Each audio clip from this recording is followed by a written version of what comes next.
Welcome to our channel. Today, we will dive into a profound subject, exploring the true meaning and practice of Bodhicitta, and how it leads us to wisdom and compassion. Bodhicitta is the heart of Buddhism. It is the driving force that inspires a practitioner to strive not only for their own enlightenment but for the liberation and happiness of all beings. In today's video, we'll break down how we can practically apply Bodhicitta in our lives, and how doing so can transform our understanding, bringing wisdom and compassion into every action we take. The deep meaning of Bodhicitta. To start, let's delve into what Bodhicitta truly represents. At its core, Bodhicitta is the mind of enlightenment, the aspiration to achieve Buddhahood for the sake of all sentient beings. It is a profound and selfless commitment to bring about the ultimate liberation, not only for oneself but for all those who are suffering in this world. The concept of Bodhicitta is central in Mahayana Buddhism. The Bodhisattva is a being who, motivated by Bodhicitta, chooses to remain in the cycle of birth and death samsara in order to help others attain enlightenment. This is a powerful shift in perspective, seeing one's own path of awakening not as an individual journey, but as a universal mission. One of the most beautiful aspects of Bodhicitta is its selfless nature. It's not just about achieving personal enlightenment, it's about helping others achieve theirs. We are not striving for liberation only for ourselves, but for all sentient beings, who are just like us, caught in the cycle of suffering and desire. This aspiration is often referred to as the wish to liberate all beings, or the wish to be a Buddha for the sake of others. The practice of Bodhicitta is rooted deeply in compassion, but it's not just about feeling sorry for others, it's about acting to alleviate their suffering. Compassion becomes more than an emotion, and it transforms into an active, dynamic force in the world, driving us to help others with a deep, unshakable commitment. The two aspects of Bodhicitta. There are two main aspects to Bodhicitta: the relative and the absolute. The relative Bodhicitta is the wish to attain Buddhahood for the benefit of others, and to practice the six perfections: generosity, morality, patience, joyful effort, concentration, and wisdom. These are the practical tools through which we develop our compassion and wisdom.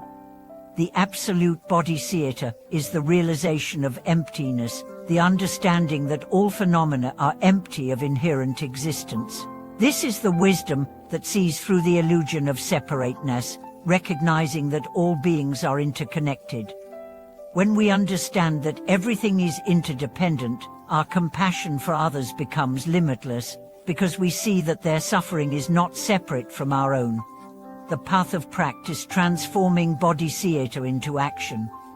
Now that we've established the meaning of Bodhicitta, let's talk about how we can practice it in daily life.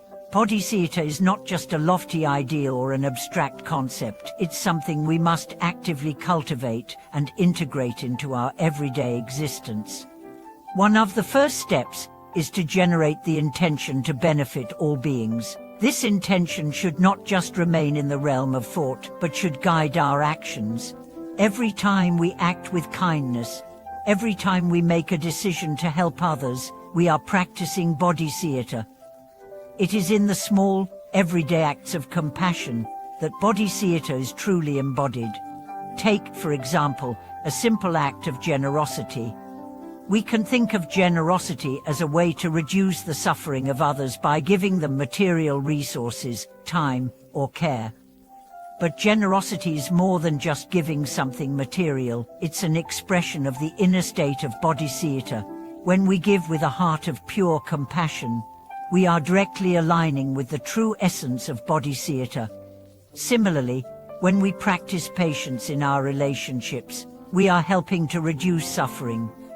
In Buddhism, patience is a form of compassion. It allows us to bear with the difficulties and challenges we face, without reacting with anger or frustration. Instead of seeing others' actions as obstacles, we see them as opportunities to practice compassion and wisdom. Another important practice related to Bodhicitta is meditation. Meditation allows us to cultivate mindfulness and awareness, helping us to remain focused on our commitment to the welfare of others. By meditating on the well-being of all beings, we reinforce our bodhicitta and deepen our compassion and wisdom. The challenges we face in practicing bodhicitta.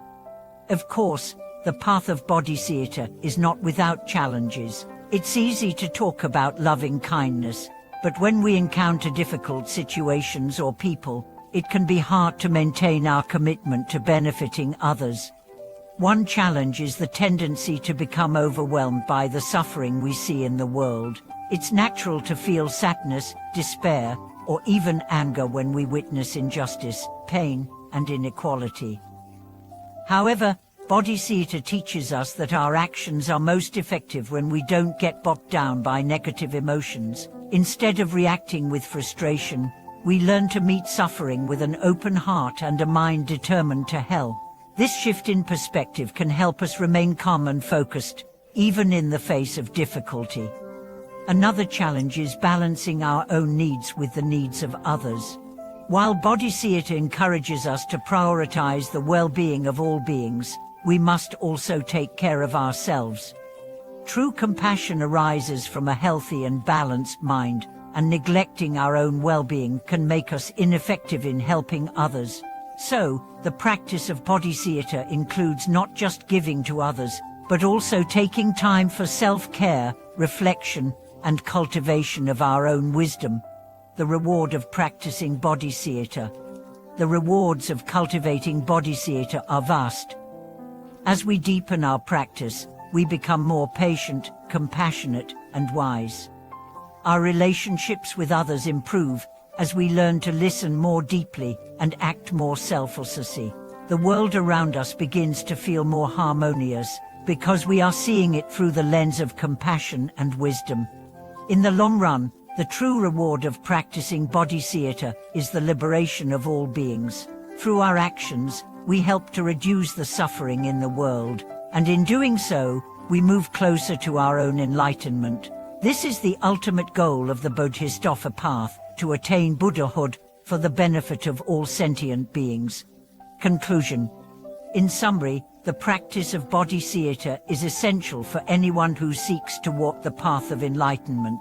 It is not just about developing wisdom for our own sake, but about using that wisdom to help all sentient beings. By cultivating both compassion and wisdom, we can make a profound difference in the world, and in doing so, we move ever closer to the ultimate goal of Buddhahood.